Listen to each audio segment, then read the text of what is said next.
할렐루야. 2020년 5월 26일 화요일 새벽 기도에 함께 드리시겠습니다.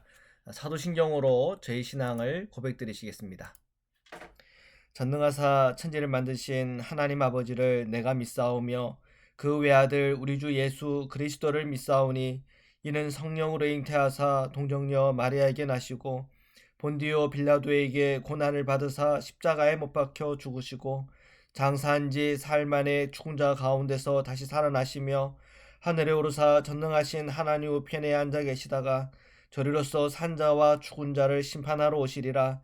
성령을 믿사오며 거룩한 공예와 성도가 서로 교통하는 것과 죄를 사하여 주시는 것과 몸이 다시 사는 것과 영원히 사는 것을 믿사옵나이다. 아멘. 우리 함께 찬양 드리시겠습니다. 454장입니다.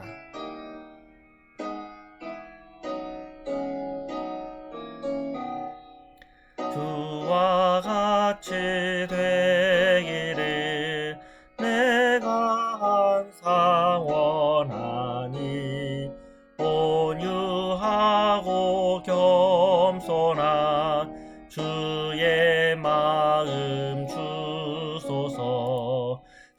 세상에서 우리가 나그네로 있을 때 주의 형상 닮아서 살아가게 하소서. 비록 작은 새라도 돌보시는 나의 주 나와 함께 계시어 나를 지켜주소서. 마음이 깨끗하기를 내가 항상 원하니 악한 마음을 버리고 살아가게 하소서. 주와 같이 되기를 내가 항상 원하니 주님 뜻을 따라서 살아가게 하소서. 주 은혜로 거듭나 말씀 위에 굳게 서 영원 무궁하도록 주와 함께 살리라. 아멘.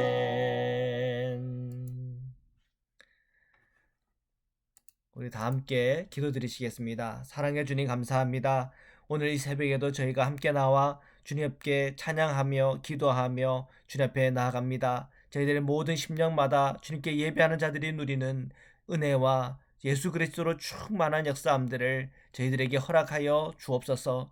오늘 저희 모든 심령과 마음이 주님 안에 강건하여지게 하시고 오늘 하루의 모든 일 속에 하나님의 자비하심과 능력과 은혜를 체험하는 오늘 모든 시간들 되기를 원하오니 저희 모든 성도님들 위해 함께하여 주시옵소서. 거룩하신 하나님, 오늘도 주님의 말씀 앞에 서려고 합니다. 주님의 말씀을 함께 읽고 묵상하며 그 말씀 들을 때 그 말씀을 통해 주시는 하나님의 복을 누리게 하여 주옵시고 그 말씀 한 절 한 절 속에 살아계신 하나님의 능력과 은총과 주님의 그 이끄심을 체험하고 경험하는 시간 되도록 이 시간을 축복하여 주옵소서. 거룩하신 예수 그리스도의 이름으로 기도드립니다. 아멘. 네, 우리 하나님의 말씀을 함께 보시겠습니다. 우리 신명기 24장 1절에서부터 13절 말씀입니다. 1절 우리 함께 보시겠습니다. 사람이 아내를 맞이하여 데려온 후에 그에게 수치되는 일이 있음을 발견하고 그를 기뻐하지 아니하면 이혼 증서를 써서 그의 손에 주고 그를 자기 집에서 내보낼 것이요. 이제 고대 근동의 이때 당시의 문화적 배경 속의 결혼 제도에 관한 말씀입니다. 사람이 아내를 맞이해서 데려왔는데 그 여성에게 수치되는 일을 발견했다. 이 수치되는 일이라고 하는 사연은 뭐 다양하겠죠. 어떤 그 여성이 과거가 있다고 하든지, 그러면 아니면은 뭐 자기가 결혼하기 전에 어, 몰랐던 일들을 아는데 그것이 자신이 결혼 생활하기에 좀 어려움이 있을 경우에 케이스를 말합니다. 그럴 경우에 이혼 증서를 써서 자기 집으로 보내라. 지금 현재 우리 현대인의 눈으로 봤을 때는 이러한 남성들이 이렇게 좋아 보이지는 않습니다. 어, 왜냐하면 어떤 그런 흠이라고 하는 것이 어, 어떻게 보면 이 남성의 어떤 어떤 수용할 수 있는 마음의 부족함이 될 수 있기 때문에 그렇죠. 그런 마음, 그러니까 어떤 사랑이라고 하는 것은 다 품어주고 그 허물까지 감춰주는 것이기 때문에 남자분의 그 마음에 과연 사랑이라고 하는 것이 있는가? 그 여성과 결혼을 하려고 마음을 이렇게 다 잡았을 때 그 남성의 그 마음 속에 정말 그 여성을 사랑함으로 그 여성과 결혼하려고 했던가 하는 것에 대한 어떤 그 의구심이 들기 때문에 그렇습니다. 사랑이라는 것은 원래 허다한 허물을 다 덮기 때문에 그렇죠. 뭐 이러나 저러나 하여튼 이런 때 당시의 또 문화적인 배경 속에서는 이러한 어떤 수치되는 이런 일들이 있었을 때 그 어떤 결혼을 유지하는 데 있어서 굉장히 큰 걸림이 되었던 것 같아요. 자, 그런데 이제 이때 성경은 뭐라고 얘기하냐면 이혼 증서를 써서 그 손에 줘라 이렇게 되어 있잖아요. 이 이혼 증서는 남성을 보호하기 위한 것인가, 아니면 어, 결혼하여 들어올 아내에게 아내를 위한 증서인가? 성경은 또한 우리가 이 성경의 어떤 배경적인 어떤 내용들을 살펴보면은 이 이혼 증서는 남자를 위한 것이기보다는 여성을 위한 것입니다. 여성을 보호하기 위해서. 그렇기 때문에 지금 이제 이런 이제 당시의 문화적 배경 속에서 이러한 일이 있었을 때 이혼 증서의 역할이라고 하는 건 여성을 보호하기 위함이다. 지금 우리 현대인의 눈으로 봤을 때 이런 것 자체가 사실은 우리가 의구심이 들고 이 남자에 대해서 좀 의구심이 드는 그런 상황이지만 어쨌든 간에 그런 일들이 고대 이 근동의 사회에서는 비일비재하였고, 자, 그런 과정 속에 이 아내 되시는 분이 어려움을 겪거나 어떤 학대를 당하거나 아니면 사회적으로 매장을 당하거나 하는 그런 일들을 예방하기 위해서 또는 보호하기 위해서 이런 이혼 증서의 제도가 있었다 정도로 우리가 이해를 하면 되겠습니다. 2절의 말씀, 그 여자는 그의 집에서 나가서 다른 사람의 아내가 되려니와, 합법적으로 다른 사람의 아내가 될 수 있다는 얘기죠. 3절, 그의 둘째 남편도 그를 미워하여 이혼 증서를 써서 그의 손에 주고 그를 자기 집에서 내보냈거나, 또는 그의 아내로 맞이한 둘째 남편이 죽었다고 하자. 자, 이 특별 케이스. 자, 두 번째 이렇게 여성이 이렇게 시집을 갔는데, 그런데 그때도 또 앞에 있는 것 같은 일들이 일어났다. 그래서 이제 이 이혼 증서를 써가지고 그럼 다시 또 그 집을 나올 수가 있다. 역시 이 여성을 보호하기 위함이죠. 그리고 이 아내를 맞이한 둘째 남편이 죽었다고 하자. 자, 그런 케이스는 또 어떻게 하나? 자, 4절에 그 여자는 이미 몸을 더럽혔은즉 그를 내보낸 전 남편이 그를 다시 아내로 맞이하지 말지니 이 일은 여호와 앞에서 가정한 것이라. 너는 내 하나님 여호와께서 내게 기업으로 주시는 땅을 범죄하게 하지 말지니라. 자, 전 남편이 이 여성에게 이혼 증서를 써서 보냈잖아요. 근데 이제 이 두 번째에도 이제 어려움들이 왔을 때 그 전 남편이 이 여성을 데려오는 일에 있어서 못하게 하는 겁니다. 그러면 왜 이런 일을 못하게 했느냐? 그것도 역시 그 여성을 보호하기 위함이죠. 그러니까 학대를 당한다든지 아니면은 괴롭힘을 당한다든지 하는 이제 그런 모든 것들을 방지하기 위함입니다. 그래서 이 이혼 증서를 통해 가지고 이 여성은 다시 이 가족을 이룰 수 있는 그런 이제 자격이 생기는데, 자, 그런 룰에 있어서 전 남편이 다시 이렇게 가는 그런 이제 경우는 없다고 하는 뭐 그런 내용입니다.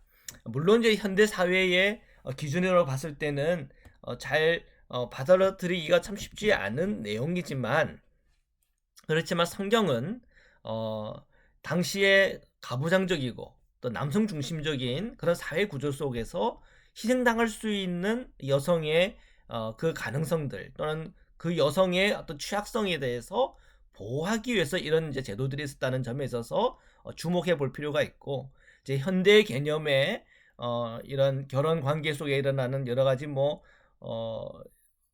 법제도를 들여다보면은 어, 더 자세하게 또 더 세밀하게 보호를 받을 수 있는 법 구조가 되어 있죠. 이제 그것은 이제 여성이든 남성이든 남편 쪽이든 아내 쪽이든 양쪽이 다 쌍방이 보호를 잘 받을 수 있는 그런 이제 그 제도들로 계속 발전되고 있는 과정이죠. 자, 이렇게 발전되는 이 과정에 있어서 성경이 그 고대 사회 때부터 그런 배려를, 또는 그런 보호, 취약계층에 대한 이 보호를 위한 그런 제도를 이렇게 주님께서 말씀하고 계셨다. 그리고 그것들이 지금까지 계속 발전해 왔다고 하는 점에 대해서 우리가 눈여겨볼 필요가 있습니다. 자, 5절의 말씀입니다. 사람이 새로이 아내를 맞이하였으면 그를 군대로 내보내지 말 것이요, 아무 직무도 그에게 맡기지 말 것이며, 그는 1년 동안 한가하게 집에 있으면서 그가 맞이한 아내를 즐겁게 할지니라. 아멘. 자, 지금 이제 결혼을 막 했어요. 근데 군대 징집을 해야 되는 그런 상황이 왔단 말이에요. 자, 그때에 새롭게 아내를 맞이한 이 신혼부부에게는 어떻게 하라고요? 군대에 내보내지 말도록 하는 제도가 있어요. 자, 지금 막 결혼했는데 군대에 징집해서 싸워야 된다. 그럼 얼마나 불안합니까?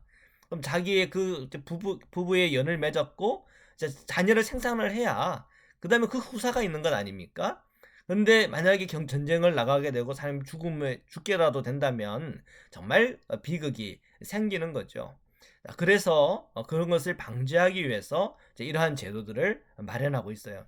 자, 이것이 좀 현대에 와서는 어떻게 되나? 저는 어제 한국에서 군대를 다녀왔지만 한국에서도 이렇게 들어왔는데 뭐 이미 가정이 있다고 하든지 결혼을 했다고 하든지 하면은 뭐 휴가나 이런 여러 가지 부분에 있어서 굉장히 배려를 많이 해줍니다. 자, 그 이유는 다 이런 이제 맥락하고도 사실은 연결이 되는 점이 있죠.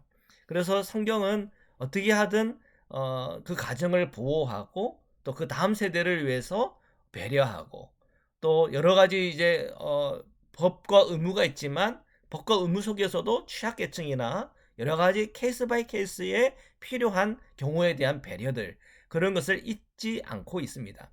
6절입니다. 사람이 맷돌이나 그 윗짝을 전당 잡지 말지니 이는 그 생명을 전당 잡음이라. 맷돌. 뭐 지금은 잘 개념이 잡히지 않겠지만 그때 당시에는 이 맷돌이 있어야 이제 그 곡식을 갈아가지고 전병을 만들어서 그것을 그들이 주식으로 먹는 데 있어서 굉장히 중요한 도구죠.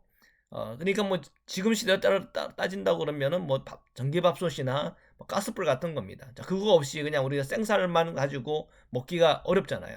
자, 근데 그런 것을 이제 돈이 없기 때문에 돈을 빌리게 되고 그것을 이제 전당을 잡게 되는데, 자, 이런 맷돌을 가지고 또 그 윗짝을 가지고 전당을 잡지 말아라. 그러니까 그 사람 먹고 살아야 되는 문제이기 때문에 그런 것을 전당 잡아서 그 사람이 곤란에 빠지지 않도록 하라는 겁니다. 그러니까 결국 돈 없고 가난한 사람에 대한 이런 취약계층에 대한 배려죠. 사회적 배려라고 볼 수 있습니다. 7절, 사람이 자기 형제 곧 이스라엘 자손 중 한 사람을 유인하여 종으로 삼거나 판 것이 발견되면 그 유인한 자를 죽일지니 이같이 하여 너희 중에서 악을 제할지니라. 이것은 인신매매를 하지 말라는 얘기입니다. 자, 어떤 이스라엘 백성 가운데, 형제 자매들 가운데 어떤 유인을 당해가지고 종으로 삼게 되는 경우, 누가 유인을 당했을까요? 대부분 어린아이들이나 아니면 여성이나 아니면 장애인, 지체장애인 같은 사람들, 그런 사람들을 이 유인을 해가지고 속여가지고는 자기가 이 노동력 착취를 하게 되는 거죠. 그럼 그게 다 인신매매 아닙니까? 한국에서도 뭐 이런 경우들이 있잖아요. 어떤 신종이 됐는데 자꾸 알고 보니까 어떤 뭐 무인도에서 이런 어촌에서 막 그런 그 뭐 저기 굉장히 이제 거의 노예처럼 그렇게 불임을 당하는 그런 경우가 있잖아요. 얼마나 나쁜 사악한 일입니까? 그런 사람들 뭐 무기징역은 때려야죠, 그죠? 근데 대한민국 그 법제도가 너무 이렇게 약하다 보니까는 그렇게 하지 않는데, 그건 정말 한 인생을 그렇게 파괴하는 거기 때문에 굉장히 나쁜 거죠. 성경은 이러한 임신매매, 이런 취약계층에 대해서 특히 인신매매하고 하는 이런 부분들에 있어서는 사형에 처해야 된다. 이렇게 굉장히 법제화 되어 있습니다. 성경은 약자, 가난한 자, 취약계층에 대한 이 배려를 해야 한다고 하는 점을 계속 강조하고 있죠. 그래서 그러한 가난한 자들, 취약계층들, 연약한 사람들에 대해서 이렇게 함부로 하고 그들을 착취하고 그들을 해하는 그 모든 것을 악한 것이다. 이렇게 성경은 규정하고 있습니다. 8절입니다. 너는 나병에 대하여 삼가 너희 사람 제사장들이 너희에게 가르치는 대로 내가 힘써 다 지켜 행하되 너희는 내가 그들에게 명령한 대로 지켜 행하라. 자, 이 나병이 무서운 것은 뭐냐면 전염성입니다. 그래서 우리가 생각하는 뭐 한센병, 요즘 많은 한센병만 생각을 하는데 사실은 광범위한 피부병이 다 이 나병에 들어와 있습니다. 그리고 이 나병에 있어서 가장 핵심적인 것은 전염성입니다. 자, 이러한 전염성에 대해서는 격리하게 하고 그리고 상당히 어떤 지금으로 말하면 소셜 디스턴스, 사회적 거리두기를 하게끔 성경은 가르치고 있죠. 자, 지금 그 코로나 팬데믹 상황 속에서 어떻게 보면 굉장히 적용할 수 있는 부분입니다. 그래서 성경은 이 나병에 대해서 내일 사람들이 가르치는 대로 내가 힘써서 지켜 행하라. 그리고 그들에게 명령한 대로 지켜 행하라 그랬습니다. 지금 이 코로나 19 이 팬데믹 상황에서 지금 우리에게 나온 지침은 뭡니까? 이런 마스크를 이렇게 착용하고 이런 스토어에 가게 하는 일 아닙니까? 그런 소셜 디스턴스, 정말 한국 미터법으로 2m 이상, 그죠? 2m 이상 거리를 두고 그렇게 하라는 것 아닙니까? 자, 그런 것들은 어떻게 해야 됩니까? 우리가 그리스도인으로서 꼭 지키면서 나의 건강도 지키고 또 이웃들의 건강을 배려해야 되겠죠. 9절입니다. 너희는 애굽에서 나오는 길에서 네 하나님 여호와께서 미리암에게 행하신 일을 기억할지니라. 이 미리암에게 행하신 일이라고 하는 것은 이 미리암이 모세에게 도전을 했죠. 모세가 구스 여자를 이렇게 아내로 맞이했는데 거기에 대해서 비난을 하지 않았습니까? 그리고 하나님 앞에 섰고 하나님이 이 미리암에게 나병을 주었습니다.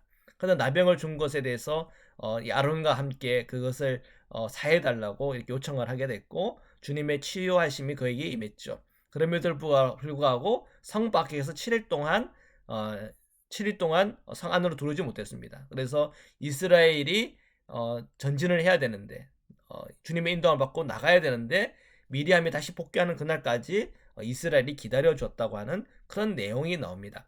자, 이것의 포커스는 두 가지가 있죠. 첫 번째는 하나님께서 오신 이 리더십에 대해서 함부로 비난하고 비판하는 것에 대한 경고이기도 하고, 두 번째 이 나병에 대해서 이런 전염병이 있는 경우에 대해서 이것은 지위가 높고 낮음을 떠나서 이런 소셜 디스턴스 그리고 사회적인 격리를 통해서 이는 전염병이 확산되지 않도록 보호하는 그런 의미도 함께 있습니다. 10절 말씀입니다. 내 이웃에게 무엇을 구워줄 때에 너는 그의 집에 들어가서 전당물을 취하지 말고. 자, 그 사람이 이제 그 빚을 지는데 그 빚을 갚는다고 하는 조건 하에서 전당물을 하나 가져가죠. 그래서 이 빚을 못 갚을 때는 그 전당물로 대신하는 것 아닙니까?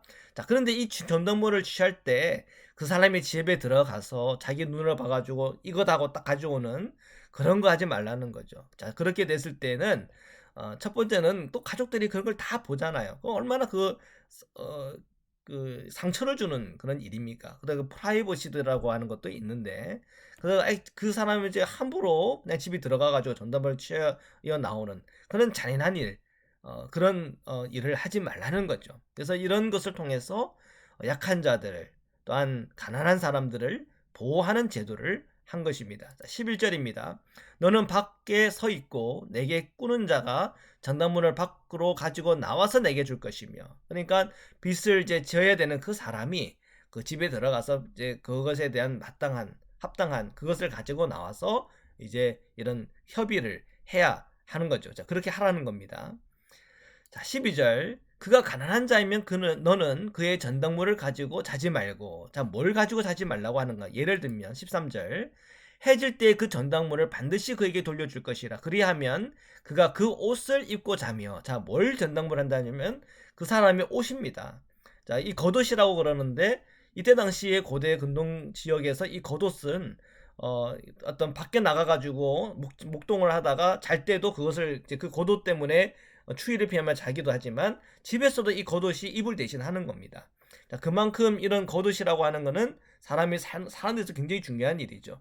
자, 이 겉옷을 가지고 전당물을 가져간다 그러면 따뜻한 낮에는 갖고 있대. 꼭 필요한 밤에는 그 사람이 덮고 자야 되기 때문에 그 저녁에는 그에게 다시 이렇게 돌려줘야 되고 돌려줘야 된다고 하는 그런 제도적인 디테일을 보여주고 있죠.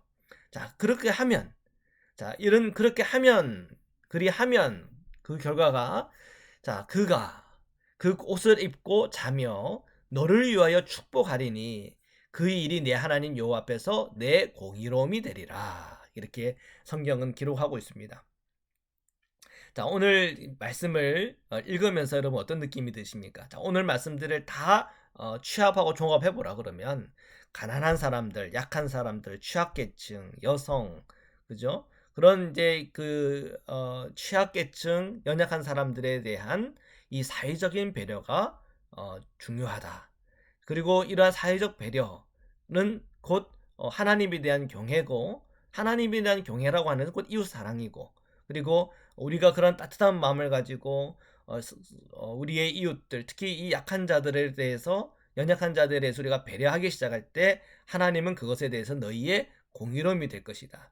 그리고 이 연약한 사람들, 이 땅 가운데 가난하고 취약계층이 있는 사람들이 이 땅에 잘 사는 사람들을 축복해주는 나라, 그 나라가 정말 하나님께서 이끄시는 나라다. 하나님이 축복해 주시는 나라다. 이렇게 말씀하고 있습니다.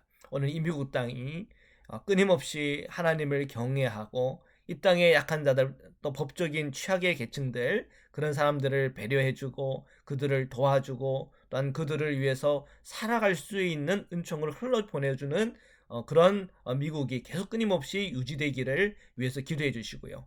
그리고 대한민국에 대해서도 그렇게 기도해 주시고, 또 우리 모든 그리스도인들이 그러한 따뜻한 마음을 가지고 날마다 살아감으로 하나님으로부터 놀라운 축복을 받고, 또 이 세상의 취약계층과 연약한 사람들이 축복을 해주는 그 축복을 받으며, 또한 우리가 주님의 나라에 정말 나아가는 그리스도의 제자로서의 길을 함께 살아가기를 주님의 이름으로 축복합니다.